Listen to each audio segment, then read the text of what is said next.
Broadcasting live from the Business Radio X studios in Atlanta, Georgia, it's time for Atlanta Business Radio, spotlighting the city's best businesses and the people who lead them. Hello, our audience. We're really glad to be here. This is Pat Hurston on behalf of Leadercast, and we are excited to have a wonderful guest with us this month, Shamim Lodin. Welcome. Thank you so much, Pat. It's my pleasure to be here. Yeah, Shamim is a executive director of hotel development for Margaritaville Hotels and Resorts. That just sounds really fun all by itself. Like you must go everywhere. I do. I'm fortunate, and just the way you mentioned it, anything with a Margaritaville name is fun. Yes. Right, absolutely. Well, listen, I understand you've been in the hospitality business for a long time. Tell us a little bit about your background, how you got into it, how long, and all of that. It will be my pleasure. So it will be about 22 years. I've been in the hospitality industry, and I love telling this story, not just because it's about me, but it's the journey of the story that's led us here. I got into the hospitality industry by accident. I was initially a pre-med major in college. Okay. And after the first year of taking a lot of science courses and anatomy courses and biochemistries, I enjoyed it, but I didn't love it. Mm-hmm. And this comes from a background of my family's all in the medical field. So anytime somebody from our region of the world, I'm from Afghanistan, there's a predetermined course of action and education for you down the path. That you're going to be a doctor. Either a doctor, a lawyer, or engineer. Okay. Anything less than that does not qualify you in the society, basically. Yeah. So from my perspective, I had a really good discussion with my parents, and I said, listen, I enjoy medical field. However, I love business. So one day driving home from college, I stopped at a hotel not too far from here, and I just walked in. I said, hey, I need a job. Like any college student, we were paying a lot of tuition and books, and I needed a job. So they said, what do you want to do? I said, anything. What do you have available? So they started me driving the van on the weekends. So I was a full-time college student. Either after hours or on the weekends, I would shuttle around guests of the hotel to the local restaurants or wherever they wanted to go. And I fell in love with the energy of the business and the product. So with that starting, I have worked in pretty much every department at the hotel level, all the way from housekeeping to cleaning the lobbies to front desk to supervising front desk staff to more recently leading a global function with previous organizations where my teams were located across either China or Manila or Middle East. And that's been really quite a journey for me, and I've learned a lot. And that's something I'm excited to talk about today is what are those key learnings for me that I could hopefully share and with our future generations as well. So how many people are on your team?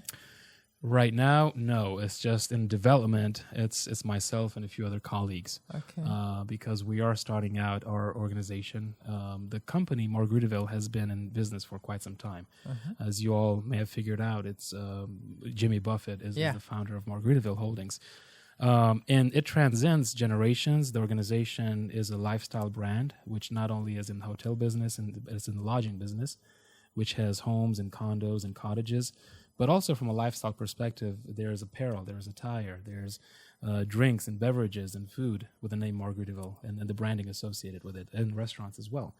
But in the hotels and resort side of the business, we're fairly new, about 7 years now.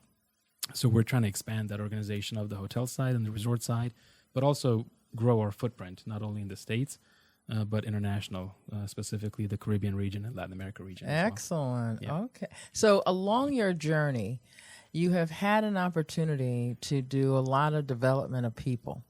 And I know from your LinkedIn that is your passion, is leadership development. So tell us a little bit about why is it your passion?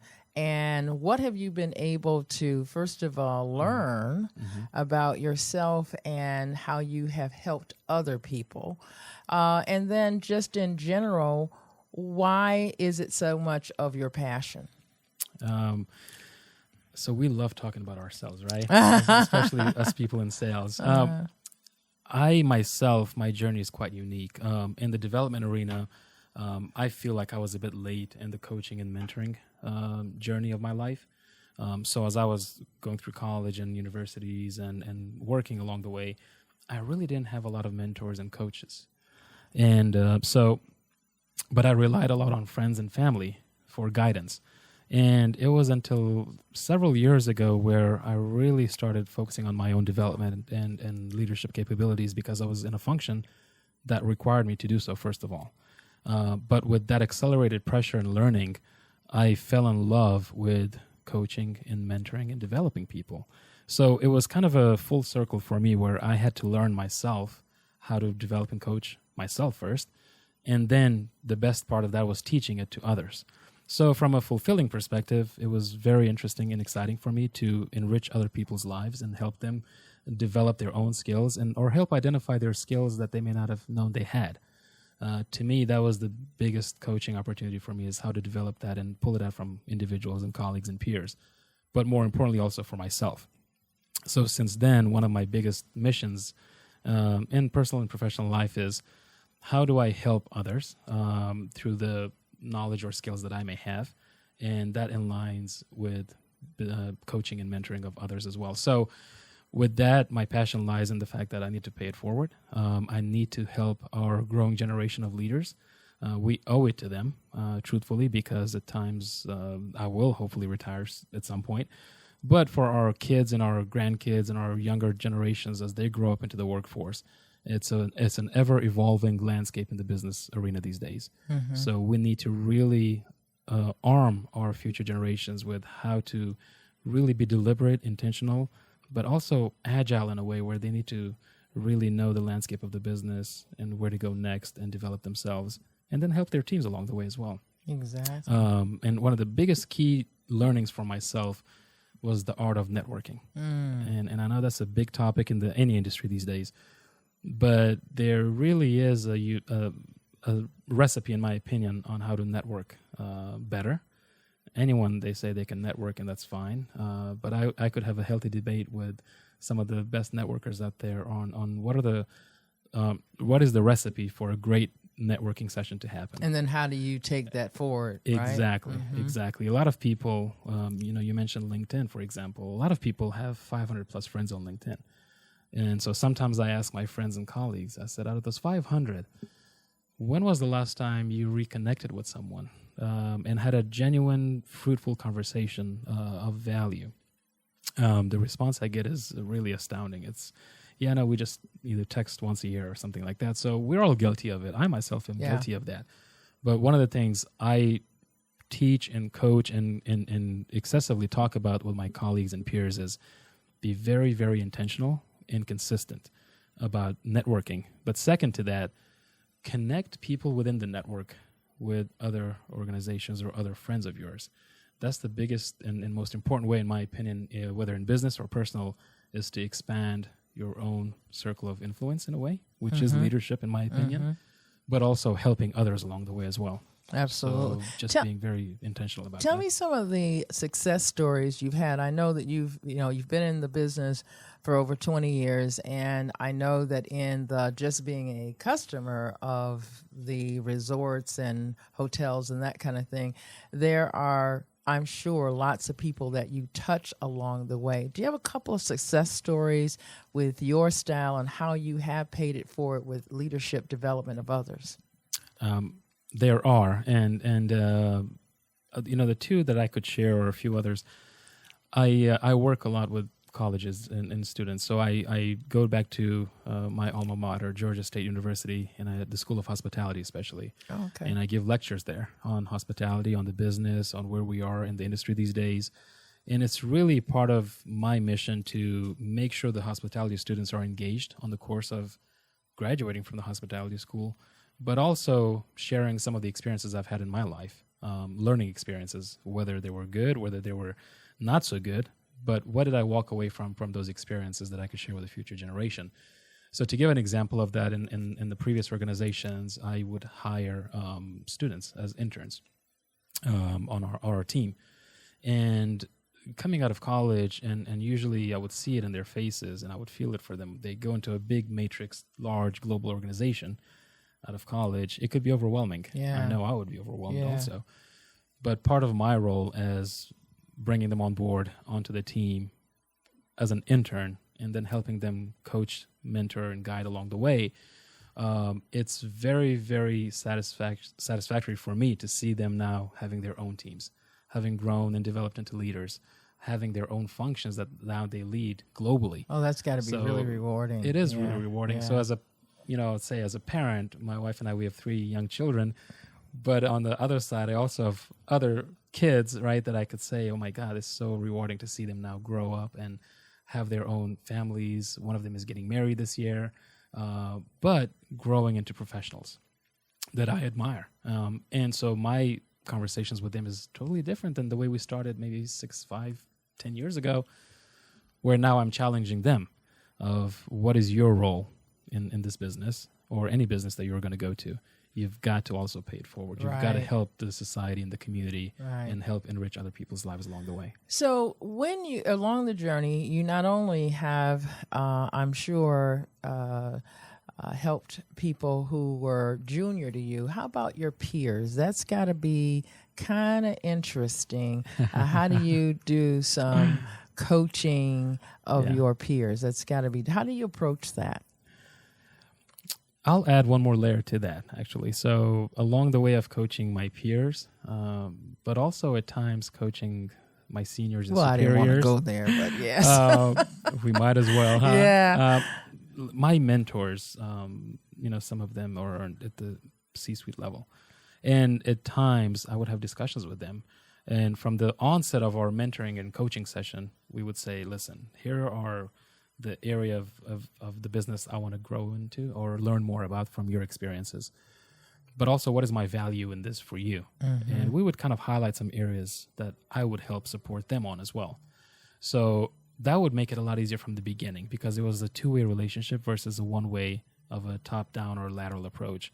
Whereas I was forcing myself to offer value and add value to my seniors or my peers' lifestyles or learning along the way. So one of the best things that has worked for me personally is once I know some of their key focus areas that they want to develop in, and that was the question I would ask in my first or second meeting, then I would have found my network of friends that have experience in those arenas or that would be worthwhile of having a discussion with. So one of the best things we could do is make a connection there, first of all. Second of all, from an academic perspective is what kind of literature is available out there that we can jointly read or review and then discuss together. One of the things I see in our society and our organizations these days as people kind of go up the corporate world, in my opinion, they tend to forget, or it's not on their priority list, is learning. The experiences come along the way as you work, and that's great. That is true. I passionately feel the fact that we have to carve out some time for active learning. Yes. Meaning that is really picking up a book or a newspaper and spending maybe 10, 15 minutes a day really focusing on learning yourself, but then teaching that to others too. So that's what I would do with my peers and my colleagues is I would actually assign them books. I would have assignments for them. I would have homework for them. And they keep coming back. And well, we have good conversations. Not all of them came back. Yeah. Because one of the things I would hear is we don't have enough time. I don't have enough time for this. And that's true. We are all busy these days. But one of the items that has worked well for me is I identify where I could help and add value the most to my peers. Right. And I would literally add assignments to their work schedule saying, here's an article I came across. You should read it. I will read it. We will come back together and discuss it, what the key learnings were, and then employ that into our business. And then let's see what and happens. hold each other accountable for those practices. Yeah. And that was the biggest That's thing. exactly and right. Accountability, and then really the collaboration piece of it. Yeah. Because it makes the business flow easier, conversations happen. But also I would add expanding the circle of network and friends along the way. Yeah. That was one of the biggest things I would help with my mentors and my peers. Yeah. So one of the other things is when you have been mentoring people, do you find a difference between mentoring with your peers and people senior or junior to you, women versus men? Do you give different advice. What kind of challenges do you see that women encounter that perhaps men don't? And what's been your advice and your experience with that? So there were multiple questions in that. Yes. Alone. I'll try to address one at a time to my best abilities. I did find a drastic difference in the mentality between men and women that were my mentees.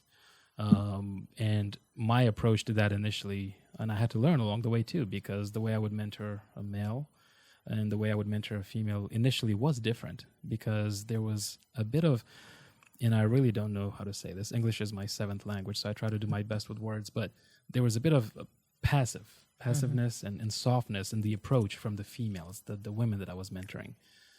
And very quickly, I had to address that with myself first. So I asked for guidance from my friends, my mentors, my circle, my own board of directors, saying, I'm mentoring junior level males and females, but I need to address my own approach so that I'm consistent.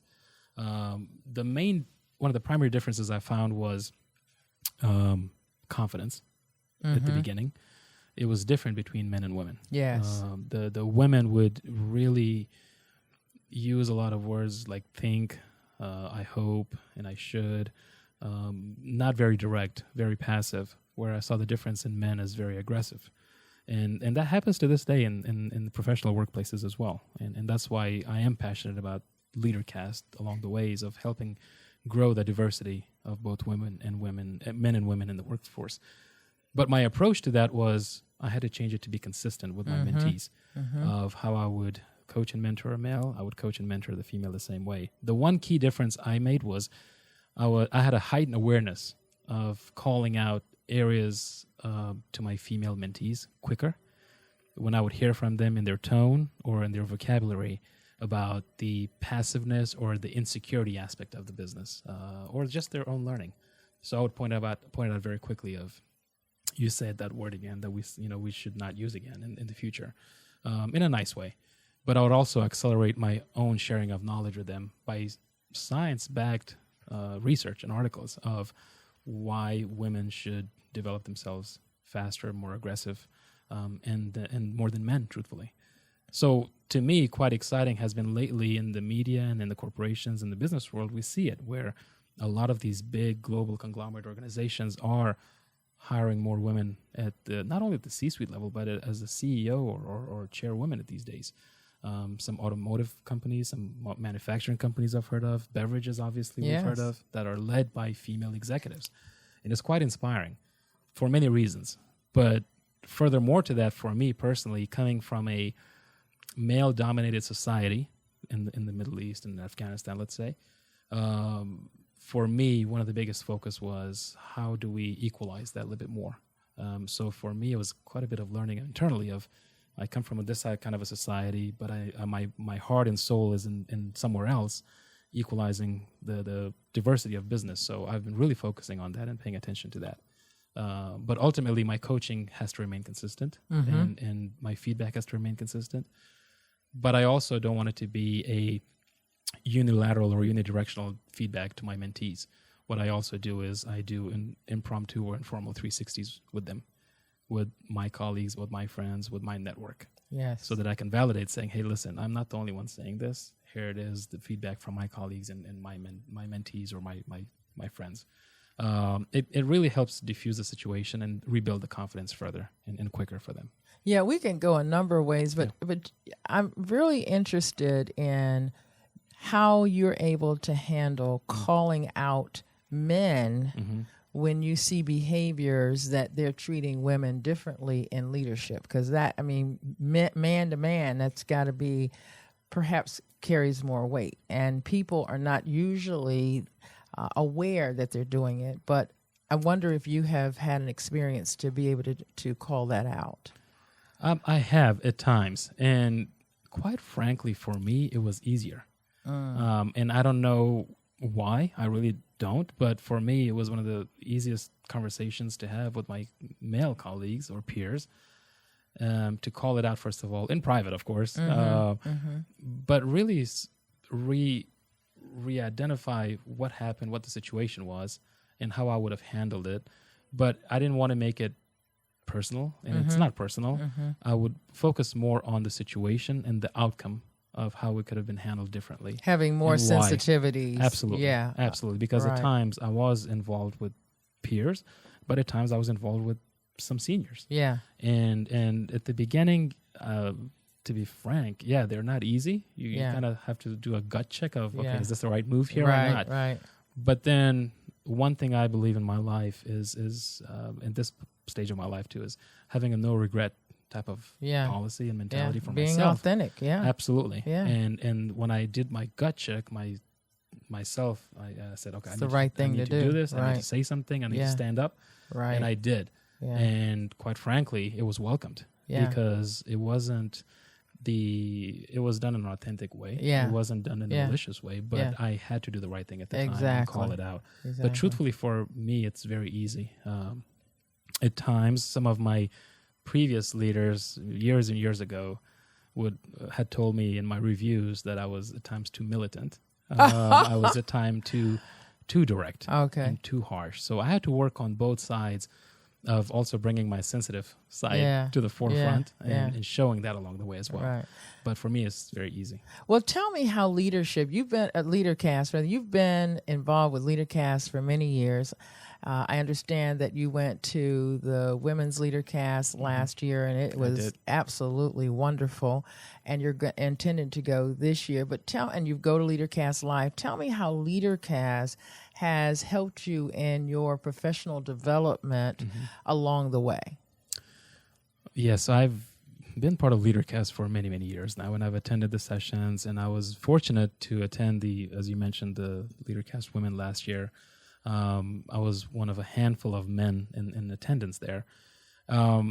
Two areas stood out to me the most at that session was, one thought was, why aren't there more men involved in this session? It shouldn't be just localized to women. Right. But then B, the most important thing to me was, how do we help our females along the way, or women leaders along the way, with our male leader support? I think there's a distinction to be made there. But for me, what I value the most in Leadercast, and I visit the site, I talk to my friends at Leadercast quite frequently, it really has helped me become a much more well-rounded leader. Not only from a business perspective, but also from a cultural sensitivity perspective in a way. So it's important for me to hear experiences of not only the males, but the female speakers that are at Leadercast events, but also on the website, some of the blogs that I read, some of the best practices that I read. Those are really key learnings for our not only for us, but our future leaders, our future generations, that we should take pride in. And lastly, I would say, this is something I tried to stress earlier in the discussion, was the circle of learning and teaching. One of the best resources, in my opinion, out there right now is I go to Leadercast site daily, sometimes every 2 days, sometimes multiple times a day. Excellent, yeah. And because there are really unique tidbits of information in there that we could learn from and employ immediately into our work style or personal style. Because one of the things I believe in is leadership is transparent. It shouldn't be different in the workplace or at home or personal. So from a Leadercast perspective, it is those key tidbits of information that I get that really, truthfully, help me along the way, make me happy. Right. But I can also share those with my friends and my colleagues and they're peers. quick. You're able to quickly share those, and it's right on the spot. Absolutely. Because many people know Leadercast as the two big events. The May event for live, and then the Leadercast Women. But Leadercast is so much more. We have Leadercast now. Absolutely. The website is awesome. There is certification that people can get from there. And to your point, by having the subscription to Leadercast now, you're able to go into the library and deal with a situation you may have right at that moment. And there's snippets. Right. And here's the real big value that we've been seeing, and that is all the awesome speakers that we have that bring different perspectives that make you think differently, because we're so much into what we do heads down every day. But to spend some time at our events or online to see what others are dealing with. Sometimes we think we're the only ones dealing with it, but there are others. I mean, as you said, you go sometimes daily.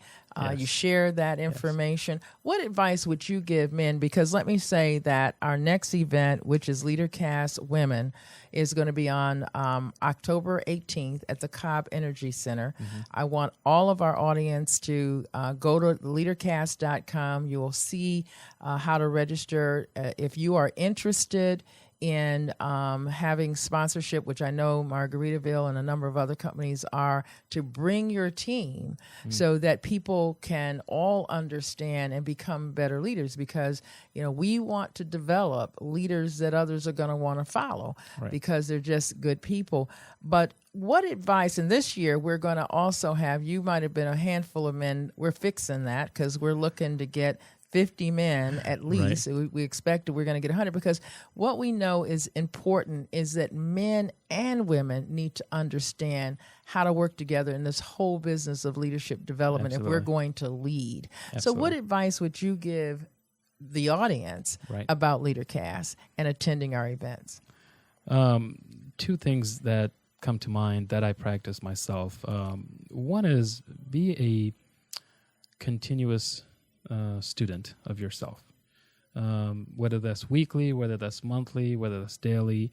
Really employ some 5-minute time frame or 10-minute time frame at the end of the day for reflection moments, and think about, and this is to the audience, think about what happened that day and how did you resolve issues, or where did you make an impact. So really take some time to take inventory of your own skills set and where you want to grow and where you want to do next. Second part of that is then, this is something I do on a daily basis, is truthfully log in, and you mentioned it, find the resource library and really learn from the people that have gone through some of those experiences, and reflect back on that. If this, let's say, situation worked out for this person in this way, what could I learn from it, and what could I do differently to make it work for me? We all come across scenarios on an hourly basis in our business that we need to solve for. But it's really arming ourselves. What is in our resource library, as we say? No pun intended there, but from the Leadercast perspective, but personal as well, as where can we dig in quickly, get the tools, pull the levers that we need to conduct our business, but also grow as leaders. And to the advice I would have for my colleagues and males and leaders to grow further is pay attention more about where the business is going for yourself, but not also from a business perspective, but also from a diversity perspective, is where are we going to take our businesses in the future along the help with our female partners, our female executives, our female mentees or mentors or colleagues, because I truly believe that there is an underutilized arena of really engaging our female partners in the business these days. Excellent. Well, I'm looking forward to seeing you on October 18th. You have been an outstanding guest for us, and thank you for sharing all that you've experienced with Leadercast. For our audience, I want to just remind you that if you are interested, and just take a look at our website, leadercast.com. Again, our Leadercast Women, our theme is Take Courage. We want women to be more courageous. Please take a look at that. The event is Friday, October 18th. We've got some awesome speakers. It's 9 of them. You're not going to want to miss them. If you look at our website, you will find all their names. If you are interested in any sponsorship, please give me a call, email. You can email me at pat.Hurston, that's Hurston, at leadercast.com. We are looking forward to seeing all of you. And next month, we will have yet another guest. And we thank you for listening.